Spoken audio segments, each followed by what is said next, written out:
Putin is warning of a nuclear response if NATO troops are sent to Ukraine. И что, все они придумывают сейчас? Putin made the comment in apparent reference to French President Emmanuel Macron's statement earlier this week that the future deployment of Western ground troops into Ukraine should not be ruled out. In a State of the Union address ahead of next month's presidential election, Putin warned that that would lead to, quote, tragic consequences for the countries involved. Joining us now to discuss this a little more is William Pomeranz, Russia expert and deputy director of the Wilson Center's Kennan Institute in Washington. It's great to have you with us, William. Thanks for making some time for us today. My pleasure. This particular language from the Russian president, coming as it does now, following the comments from the French president, how do you put this all in perspective? Well, despite what Macron has said, I don't anticipate that Western troops are going to be sent into Ukraine. The more important thing is that Ukraine has the ability to defend itself.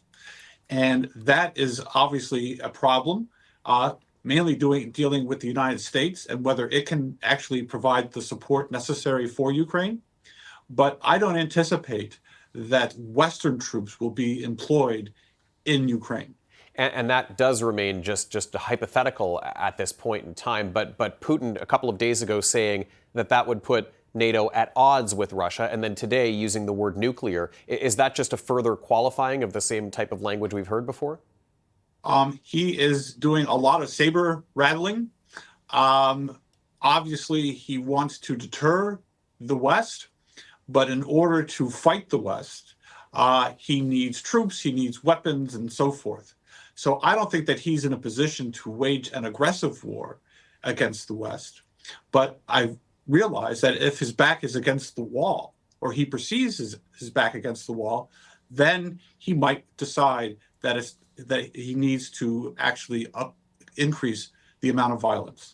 What about Putin's stance on NATO countries just in general? You know, they've been all around Russia, sort of keeping an eye out for Russian aggression lately. That's the term that's normally used. What about his stance on that? Does that change at all? It doesn't change.